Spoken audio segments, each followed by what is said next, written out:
Hey everybody, yes, welcome to this, as the title says, vlog slash topics on my mind video I should say, for today, the last Saturday in 2019, in fact the last Saturday of the 2010s decade. And like I said, this is a vlog, and if you read the description, and basically it's also um, like I said, a topics on my mind video. Where I will discuss three topics that will come to my mind as we're doing this video live. Now, with that said, let's start off with the vlogging. If I'm going back and forth, I just turned on my computer here so I can hopefully check out what the video looks like live, make sure there's no interruptions or bad streaming connections, stuff like that. But yeah, basically, again, let's start with the vlogging before we get into the topics. The vlogging for this past week, yes, this past week, of course, as we all know, for a lot of us, it was Christmas. I know some don't celebrate Christmas. They celebrate either Kwanzaa or Hanukkah, and that's fine. Do what you do what you do, no problem. All respect in the world. Um, but like I said, with that said, what did we do this week? Well, for me personally, um, so like I said, turn on my computer here. Hold on for a sec.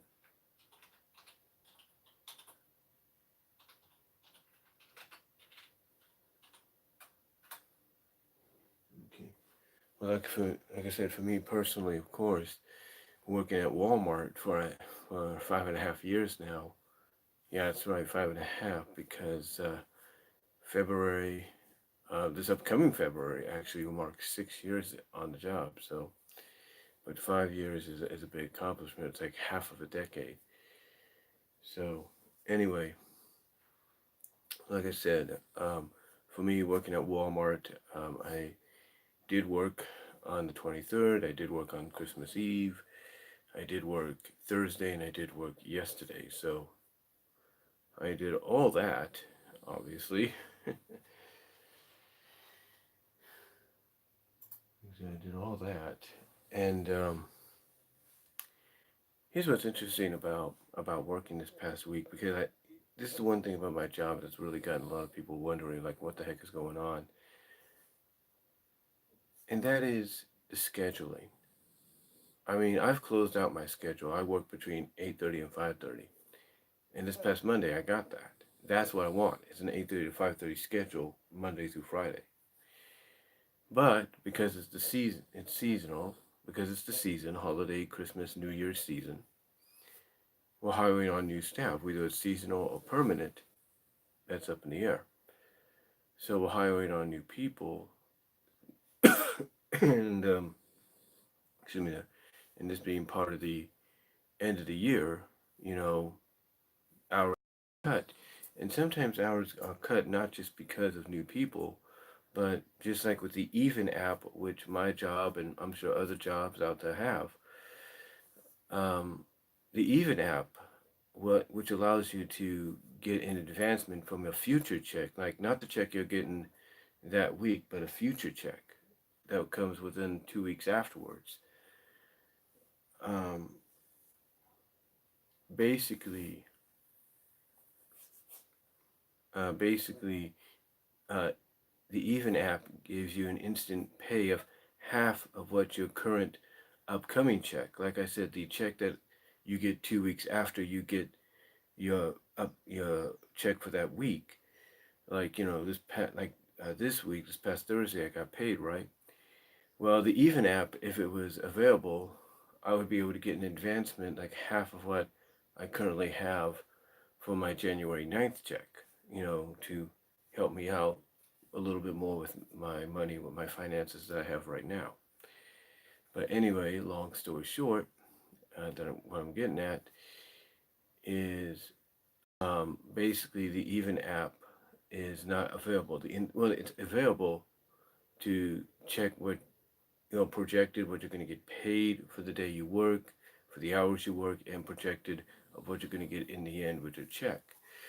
But the instant pay portion, the one where you can get like a loan from your upcoming check for that week's to add on to that week's check, if you want, that's unavailable. And again, Even App is something that not only my company has, I'm sure other companies have.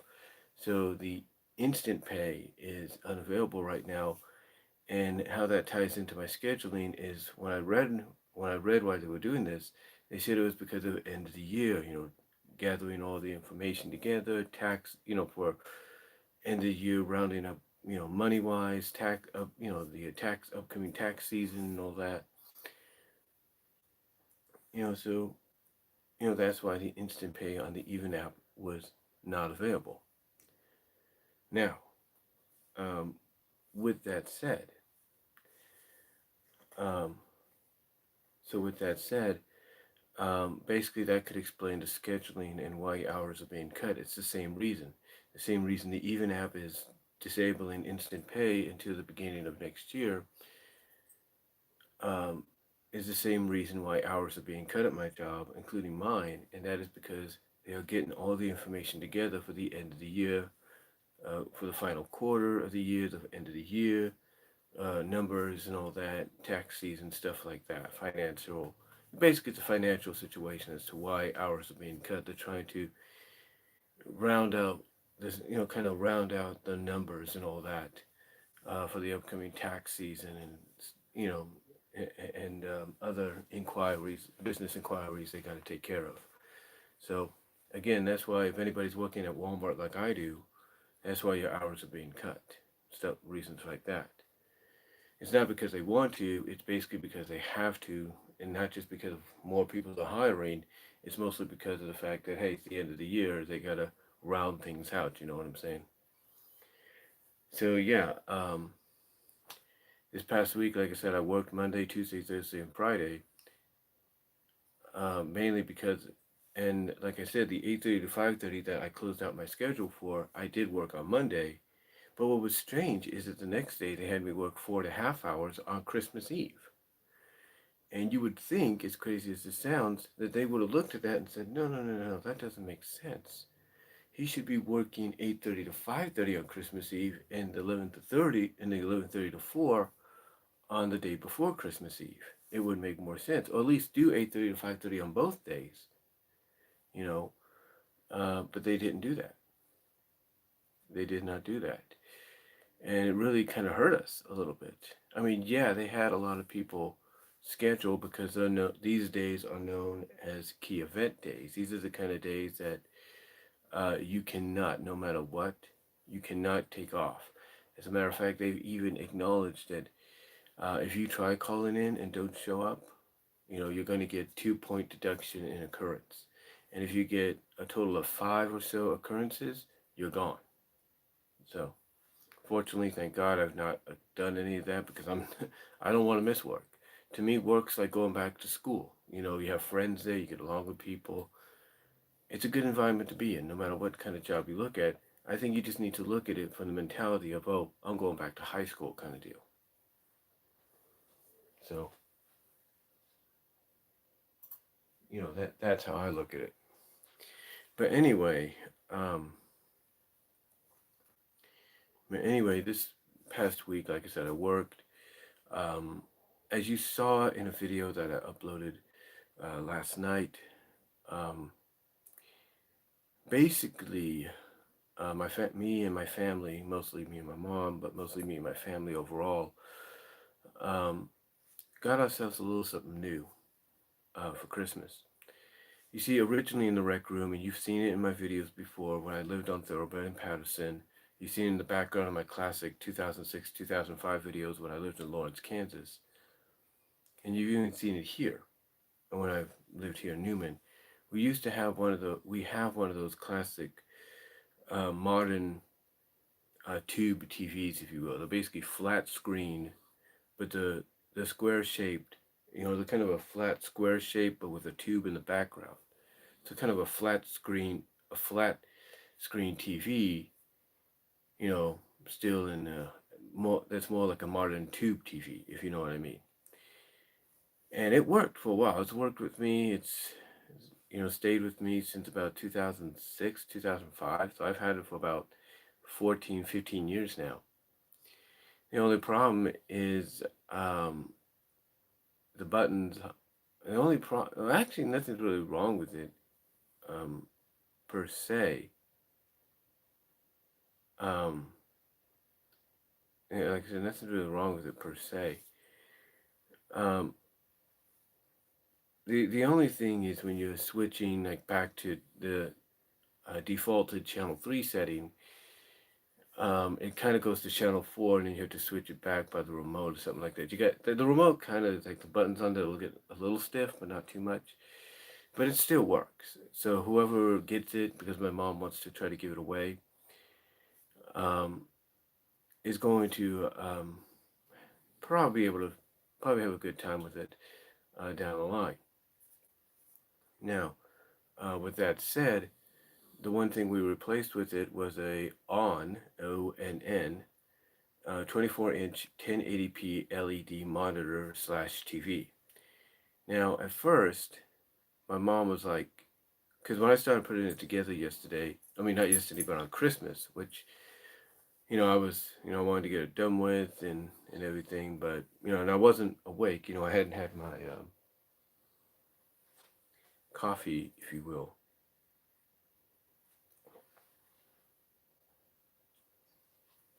So I wasn't thinking straight. That presents first, then take care of that later. But when I finally did take care of it, the setup I had was kind of weird because I had the game systems and everything connected, but I didn't have the sound. What I ended up having to do, and I think I have a video link to talk where I talk about it, and you can even find it here on YouTube, is I had to buy myself a third. That's right, a third, not a second, but a third. Because I know there's another one around here somewhere. I just don't know where. I think I gave it to my mom, but I don't know where she put it. I don't think she remembers where she put it. But it's probably in her room somewhere. Because we were going to hook up the sound bar that we have in the rec room. Because what I'm saying is we were going to hook up the sound bar that we have in the rec room slash guest room slash game room. We were going to set that up in her room because I had gotten her a Samsung TV to watch a program on. But she decided you don't want to take that, use that, see what happens. And that's what we did. And the original setup was kind of crazy because what we had to do actually is we had to use two PC speakers. These are two big PC speakers, not the ones I have. I was going to use mine originally, but then I remembered. But then when I was hooking things up and looking around the room, I noticed, oh wait a minute, we have those speakers, those PC speakers, those extra ones.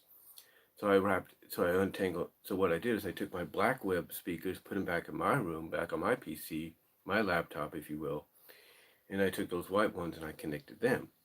And the way I connected them is I connected them to the um, auxiliary part, or the headphone part, if you will, of the Xbox 360. And then my second older nephew unplugged it from the Xbox 360 and plugged it into the headphone jack of the Wii U's controller, touchscreen controller, if you will. Yeah, he took basically the PC part, like, okay, this is not a good example, but he basically took like this part, which was green tipped from the PC, took it from the Xbox where it was hooked up, we could sound there, and placed it um, into the headphone jack of the Wii U's touchscreen so you can get sound there. So what I had to do basically is order another another View HD audio extractor.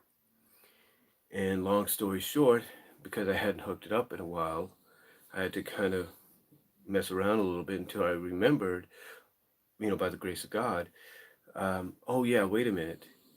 The out, or the input, which is in the back of the TV, the HDMI input, has to go, that has to go into the output of the View HD audio extractor while the input, because the audio extractor is basically a two-set thing. It's like on one side you have HDMI out and the other you have HDMI in. So the HDMI out has to be connected to the import source, which is the TV. While the in HDMI input port has to have an HDMI cable connected to another output source. And that's why I kind of, and that's, like I said, thanks to the grace of God, I remembered, oh yeah, that's how it's supposed to work. Because it did work a little bit, but it wasn't like when you would switch with the HDMI switcher, it would not carry the sound to other places. Instead, it would just keep it in one area. So that's what I was able to do. I was able to basically, what's the old saying? I was basically able to finally figure it out, get it all together. And now my nephews and even me and my mom as a family, we have something that we can go to and enjoy. The only downside, like I said in that one video, is you gotta basically physically go underneath the bottom of the monitor slash TV and turn it off like that. Yeah, it's the only way you can do it. You can't do it any way else. That's the thing, you can't. And I look at that as, and I look at all this, and I'm proud of what I did. Thank God. I thank God for being able to do that. My mom thanks God I was able to do that. But I look at that and I say, that's all the evidence I need to know that if I get a 24-inch 4K monitor for my room, I can accomplish the same thing. The only downside is I would have to basically disconnect. Or not disconnect, but the only downside I'm saying is I'd have to get up and turn it off physically instead of without a remote. Hopefully down the line, either one or two things will happen. You see, my plan is to get a 4K monitor so I can have 4K, a 4K picture, and it can fit where I have my 24-inch television right now. But again, the only downside some people might look at is the fact that I have to get up and turn it off physically.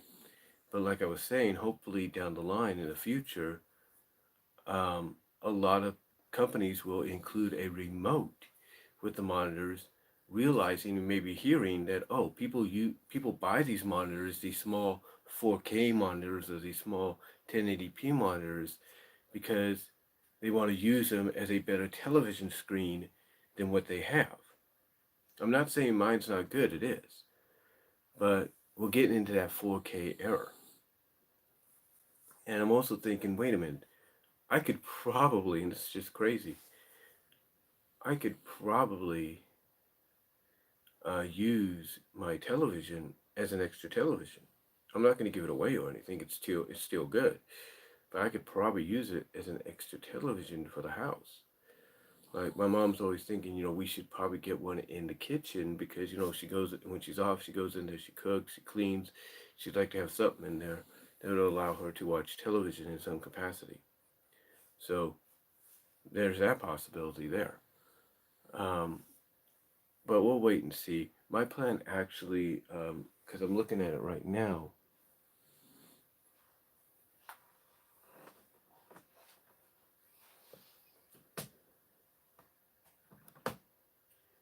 my plan actually is, I don't know what I'm going to do. I mean, again, it's in the distant future. Well, not too distant future. I mean, it's going to be sooner than you think. But my plan basically is to use this television as a backup. That's my plan. Um, I'm not going to give it away or anything because it's still good, and and if something happens, I could still go back to it. You know, that's the one thing that people are reluctant to do when they give away the televisions. They're reluctant to do so because if it still works, they could use it as a backup. You know, stuff like that. So we're gonna see what happens. But my plan basically is to get a 4K television. I mean, originally I was planning to move this stuff around, put a 43-inch in here. But my thing is, you know what? If I can get one that's smaller, even if it's a monitor, that's good enough for me. And just go from there. But yeah.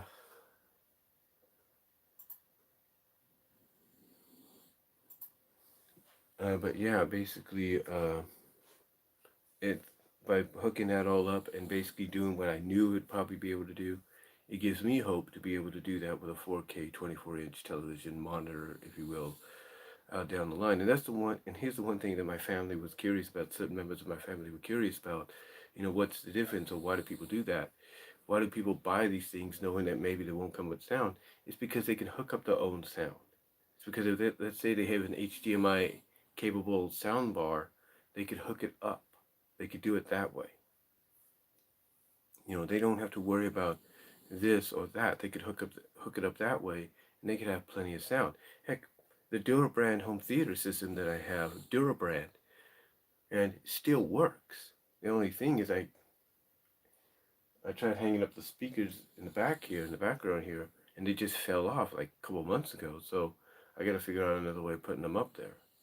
But yeah, basically, my Durabrand home theater system still works. And if people have a connection like what I do, or if people have um, if people have an overall capable HDMI soundbar, which only goes by HDMI, um, they're good with it. That's how, then, they don't mind getting a monitor that's with no sound because they know they can apply sound to it. So, yeah, my plan basically, God willing, is to get a 4K 24-inch monitor into this room and just switch out my TV, which I have now, for that. But that'll be in the future. And again, all depending on what God has planned. Um, because the plan also is to get me a new bed. Because honestly, my futon really, it's still sleepable on. You can still sleep on it. But yeah, it's seen better days. So it's either get a new futon or a bed and replace that one. Yeah, but like I said, it's seen better days. But yeah, we did that. I recently, as you also saw, opened, unboxed, and set up my Causley, as it's called, Causley vinyl slash record player that I got for my job, which comes with Bluetooth, and it works great. The only album that seems to be a little wonky is the Ultimate Hits by Disney, but I think that's just a 33. It says it's a 33 and a half RPM, so I got to see what pitch that is. But everything else works perfectly. I mean, yesterday, speaking of Ultimate Hits, I got 3 new albums. Disney Ultimate Hits, the Dirty Dancing soundtrack, which has a purple, which has the vinyl, the record itself, colored purple, which is done because it's a Walmart exclusive. And the same with Top Gun. Top Gun's vinyl record, or whatever you want to call it, is colored red. So, yeah, so that's pretty cool. I also have my Transformers the movie soundtracks, the Michael Jackson one I recently got, and then of course my what's the word? The Mouse Size record that, even though my mom packed it away with her records when we moved, she was surprised I had. She was like, "Where did you get that?" And I just said, "I got it from the half price bookstore in Lawrence, Kansas." So, and yeah, I didn't have a record player at the time because the concept of vinyl at the time, or bringing back vinyl, wasn't even on the cards. But I got it for the collector's item, and now I can play it. So yeah, I set that up and everything. So everything's turning around, getting a little bit better. Things are going to be changing, obviously, in 2020. That's basically, I feel, is going to be a big year. I think 2020 is going to be like a start of a new beginning, a new era, as far as my overall family, me, my mom, my sisters, and their families are concerned. It's going to be the 2020 is going to be the start of a new era for a lot of us, because my older sister, as soon as 2020 hits, she's going to be 5 years away from 50, the big 50. My second oldest sister will be 7 years away from that, and I'll be 9 years, almost a decade away from that. So Like I said, it's going to be like a new beginning, a new era as far as the family is concerned. But speaking of which, but is concerned. So anyway, speaking of which, let's transition, I should say, over to the topics on my mind.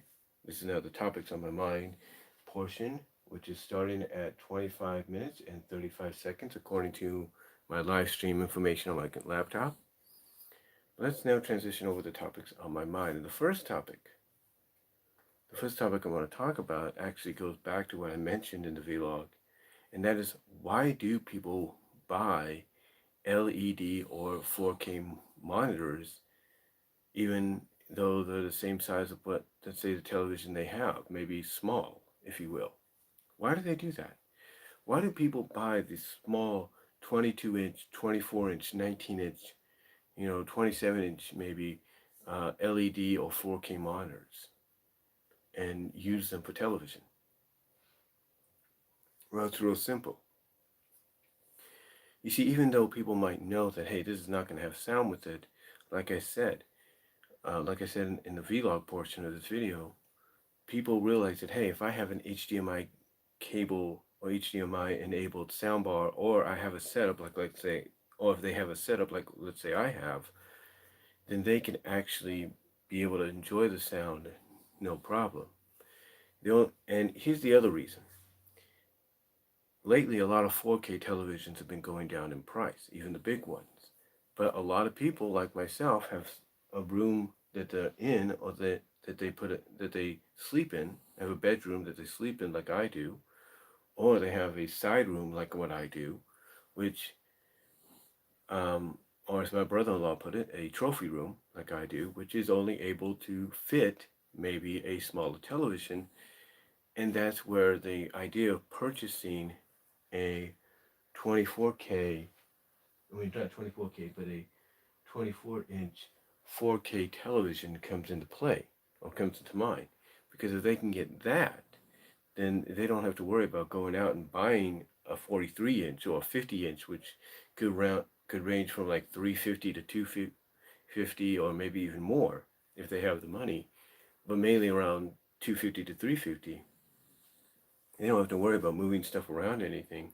The only thing they have to worry about is disconnecting the television, plugging, and then putting in the 4K monitor in its place. So that's mainly one of the reasons people do this, because one, if they have a room like what I do, or a space saved up where they use as a trophy room, a man cave, a woman's cave, whatever you want to call it, a kid's game room, playroom, and, stuff like that, guest room, and they want that person to have the best, and they want that room to have some of the best amenities, then, and they look around and they realize, oh, wait a minute, I don't have room here to get a big 4K. That's what a 4K, oh, big 4K television, I should say. So that's where the 4K monitors come into play. The 4K monitors come into play because basically you're still able to get the 4K experience.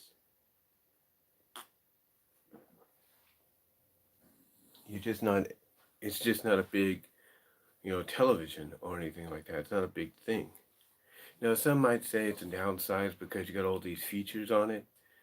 I look at it this way. If I can get the one I'm looking at and just put it up to 60 hertz, like the one guy kind of said, then I think I'll be cool. I don't need to do the split screen or anything like that. I'm just going to enjoy it for the screen that it has.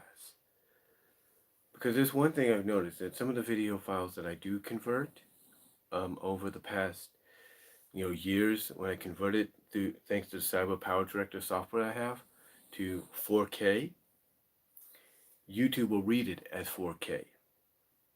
The outsource that it's getting from the television, is not going to read it as 4K, because when you look up the information here on YouTube, because they give you that little like setting for nerds, as they call it, or those analytics that you can look up, it'll say 1080p. It'll say outsource or output is 1080p.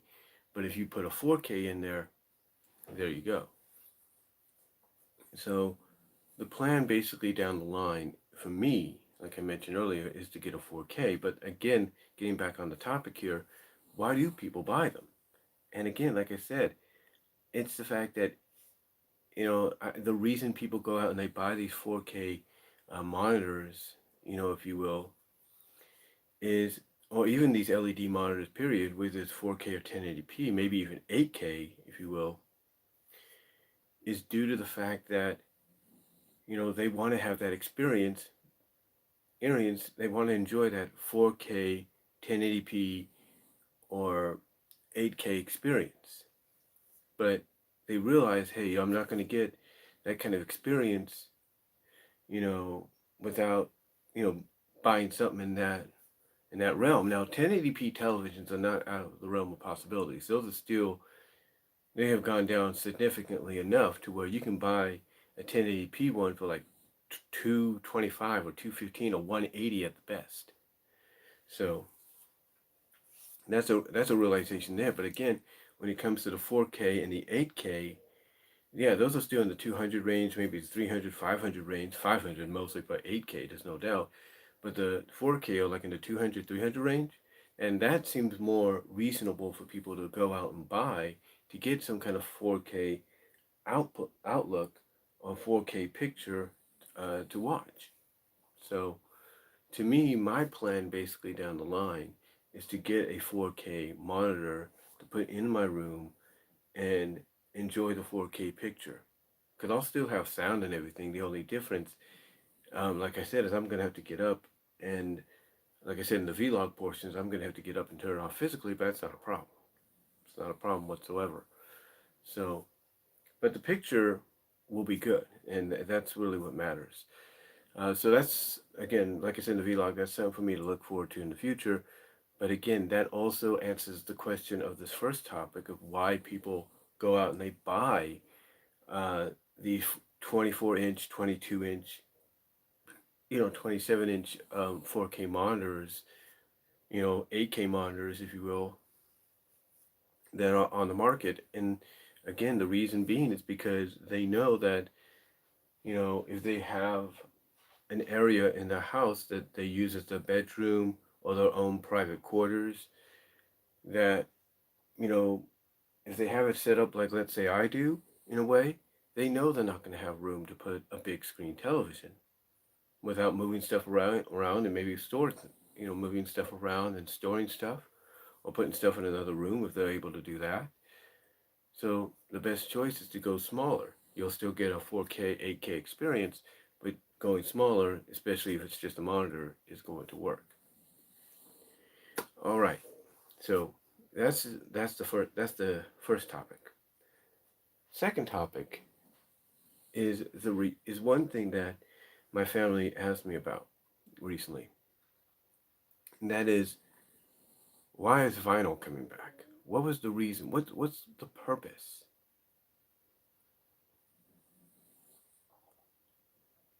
of vinyl coming back? And that's a good question. It really is.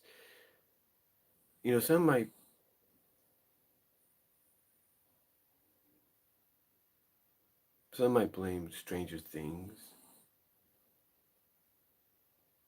as a reasoning. The Netflix series Stranger Things.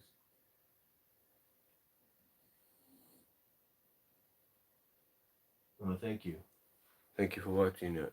And I can't pronounce your name, so I do apologize. CH. I think I'll just call you CH. But yeah. Uh, anyway, some people might say you can thank the Stranger Things series on Netflix for the return of vinyl. Some might say you can thank some other reasonings like nostalgia being a big deal.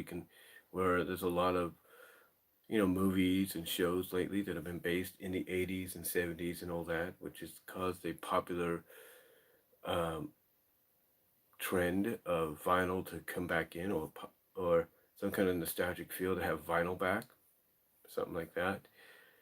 There could be various reasons, but I think the other reason being is because it's a novelty. And nowadays, you see a lot of these amenities in technical amenities from the past getting upgraded, aided, or being brought back, I should say, with an upgrade of modern technology added to it. Like, let's say the vinyl slash record players, like the one I have, or the one my mom has, or the one my sisters have, my second older sister, that is. A lot of them, being brought back or reintroduced to a new generation, but with a modern twist. That modern twist at times being the fact that they could also be used in Bluetooth. Yeah, that's the added thing. You can have Bluetooth added to it. So, that's pretty cool. That now you can have let's say, a Bluetooth speaker, if you will, and you're able to listen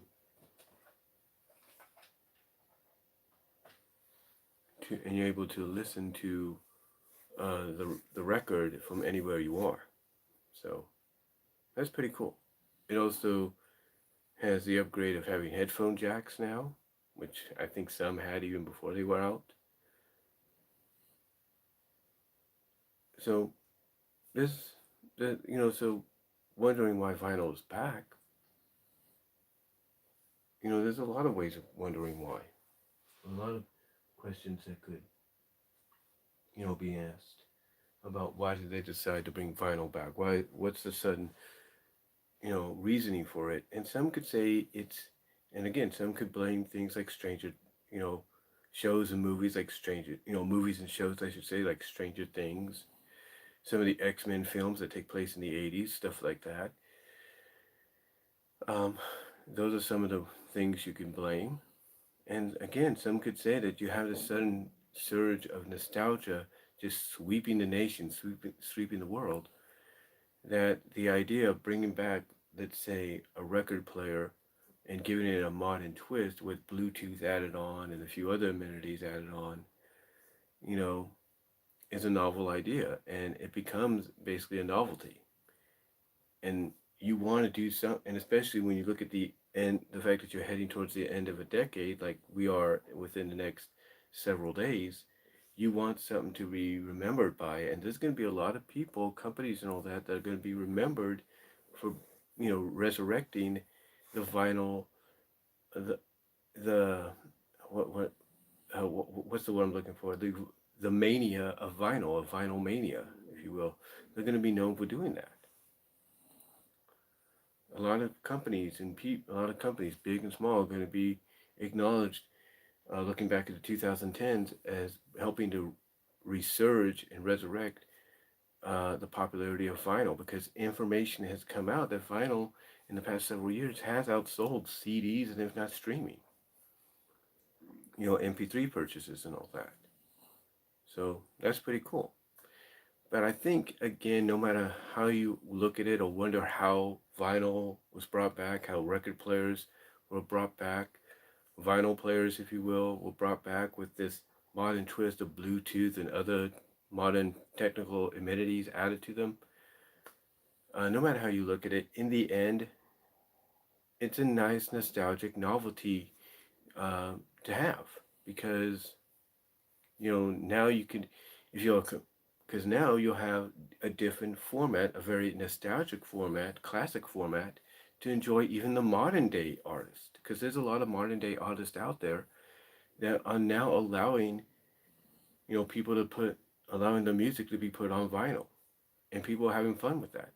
Because again, you take a look at, let's say, God rest her soul, Amy Winehouse, and no one ever thought you'd get Amy Winehouse on vinyl, and now you are. So, yeah, it's pretty cool.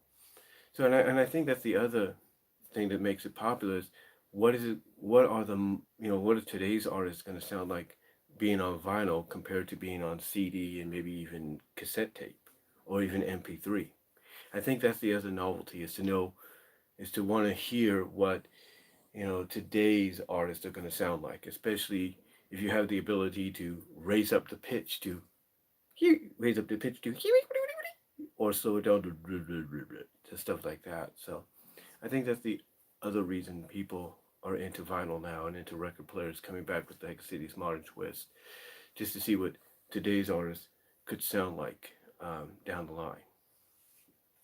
So, to me, you know, wondering and asking how it was brought back or why it was brought back, what caused it, that's up in the air. But I think it's going to be looked back on in the 2010s as we end the decade as a nostalgic novelty act that was one of the more popular ones people were happy to see make a return.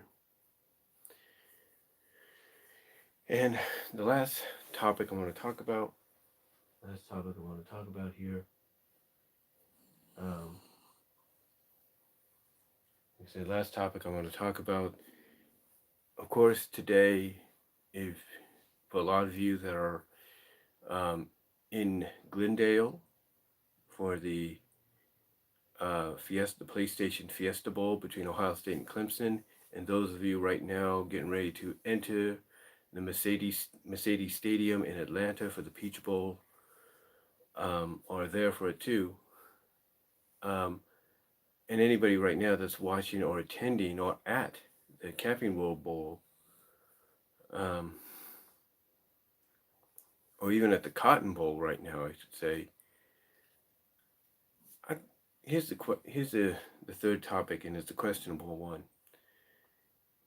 Is what happened to the traditional um, how do I put it? What happened to the traditional New Year's Day of bowls?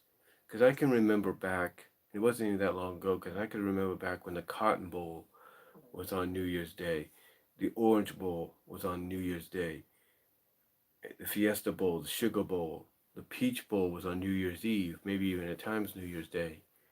You know, what happened? What occurred? What was the change? Now, I understand that every year we get a new bowl added in, or one bowl gets, a new sponsor, and maybe that new sponsor decides, hey, we're going to rename it and all that. And that's what they decide to do. They decide to rename, um, the bowl maybe to something like, the like today right now you have the Camping World Bowl. No, well, hold on. But right now, currently, you have the Camping World Bowl going on. Some might say, well, a new sponsor might come in and say, well, it's no longer the Camping World Bowl. It is the Sunkissed Bowl or something like that.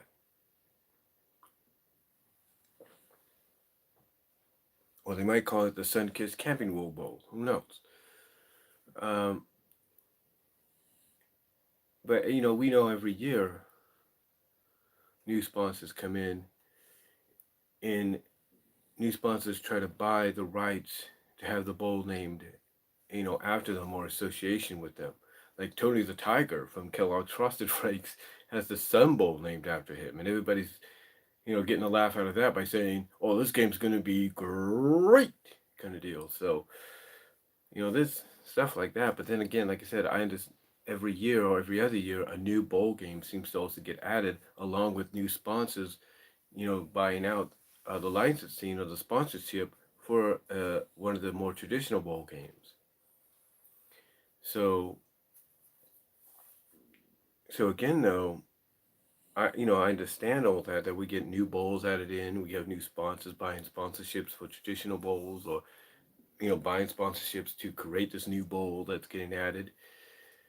But to me, despite having they said 41 bowls, what happened to trying to have it kept traditionally organized to where, yeah, you could have all these bowl games, but at least try to keep the New Year's Six and your playoffs on New Year's Day, or even New Year's Eve, if you want to look at it. Just keep them on the days of New Year's Eve and New Year's Day, because that's the day a lot of college football fans in general, are more used to knowing that that's when the big games, the most important games take place.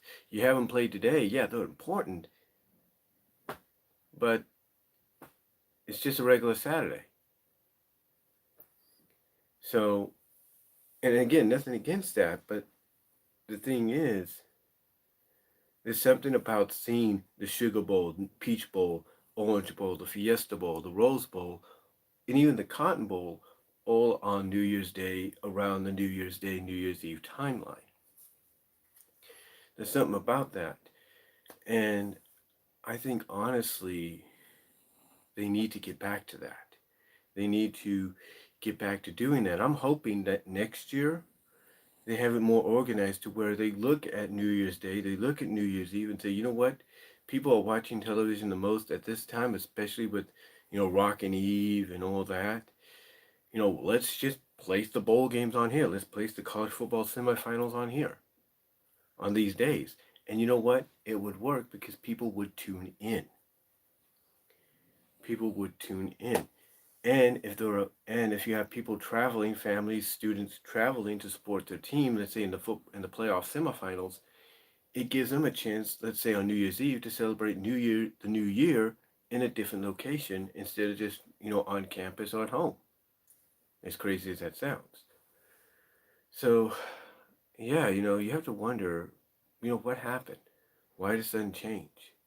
Because now you even have bowl games that, and I say this with all due respect, yeah, bowl games now that should be played at the beginning of the bowl season, and yet they're helping to close out the bowl season. So, honestly, to me, I believe, and I know I'm not alone in what I say. And I know I should say that. Excuse me for a second. And I know that I'm not alone in saying this. That what was I going to say? Oh yeah, that they need to be more organized. That they need to, you know, reorganize how they play these, reschedule and reorganize how they set up when these bowl games take place. Because again, you're having bowl games help close out the season. That should be when I say it with all due respect, that should be at the beginning, or at least in the middle. Not at the end. I mean, yeah, it helps the smaller to mid-sized schools that are in these bowl games feel important, but sometimes you have them scheduled at times where they happen and nobody knows about it. You have it scheduled at a certain time on ESPN, nobody knows about it. You have it scheduled at a certain time on CBS Sports, on the CBS Sports Network or FS1, nobody knows about it. And why? Because everybody is bowled out. You need to place these bowl games at times, during the right times, not during a time where people are bowled out and they just want a little bit of a break before they watch the national championship.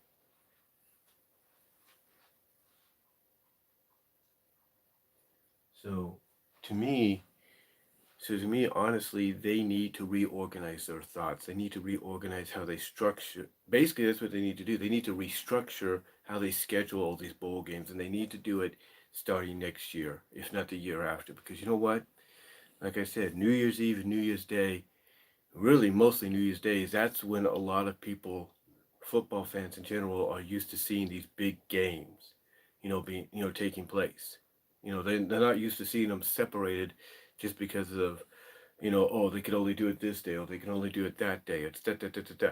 No, they're used to seeing it on this one day, or at least those 2 days, that span of 24 to 48 hours, or 24 hours. They're used to seeing it within that span of 24 hours between New Year's Eve and New Year's Day, not afterwards. I mean, they can accept the national championship taking place maybe a week or two later, but I think honestly, the NCAA has to restructure how they schedule these bowl games. Doesn't matter it doesn't matter if they add a new one in every year or every other year. They need to restructure it to where you start with, and I say this with all due respect, the smaller to medium-sized bowls, and you basically start small. And again, I say this with all due respect, the smaller bowl games, and then you build up to where you go from small to medium to bigger and bigger and bigger to the point when you get to New Year's Eve and New Year's Day, that's when you put a lot of focus on those games. That's when you put the spotlight on those games. And as you get closer, that's when you advertise more about, okay, these are the games that are coming up on New Year's Eve. These are the games that are coming on New Year's Day, because these are the ones that are really going to be important. With all due respect to the one we're covering right now, this game is going to be important because these two games are going to be important, I should say, because it's going to determine who goes to the national championship. This bowl game, that's what they need to do. They need to start out with smaller ones and just work their way up to the big important elite bowl games of the New Year's Six and the college football playoffs. So I hope they do that. I really do, because you know what? Again, you could add all the bowl games you want, but if you don't restructure it, but if you don't structure it in a way that's more traditional and people are more used to seeing, it's just going to make things more confusing. Again, you think some of these schools like the fact that even though they got a bowl bid, do you think they like the fact that nobody's watching the bowl game or even attending it because of the fact that the attendance is down and viewership is down because people are bowled out? Think they like that? No. They'd rather have it to where they know the crowds might be small or at least decent size. That's when they want to have. That's when they would rather have a bowl game and take place that they're going to be in. So yeah, I hope they fix this. I really do. I hope the NCAA looks back at this year and previous years and says, you know, we need to restructure this. We need to get back to our roots, and we need to go and take all these smaller bowl games that are now ending the year. We need to put them at the beginning or in the middle, and just start as we go forward throughout the bowl season, bowl mania, start building towards, um, New Year's Day and New Year's Eve and New Year's Day, and then eventually the national championship. So, hopefully they do that. But with that said, though, that's about it for the three topics and this video overall, the vlog, and then the topics on my mind. Thank you all for watching live. Really appreciate it. Thank you to CH from Brazil. Really appreciate you coming into the super chat. Thank you all for that. I mean, I knew I had I had followers and subscribers and maybe even fans, but Brazil, that's a big shock. So I hope you're enjoying the weather down there too. But anyway, thank you all for watching. Really appreciate it. Your support is appreciated, just, and all that. Thank you all for watching. And as they say, as a lot of YouTubers say, if you want to watch more content, just hit that subscribe button, click the little bell to get notifications as to when videos live or premiere are going to show up, or just instantly are going to pop up. So, but anyway, that's going to do it for this live stream vlog / topics on my mind video. Thank you all for watching. Really appreciate it. And that is going to be about it. So until next time, guys, God bless. Take care. I am out.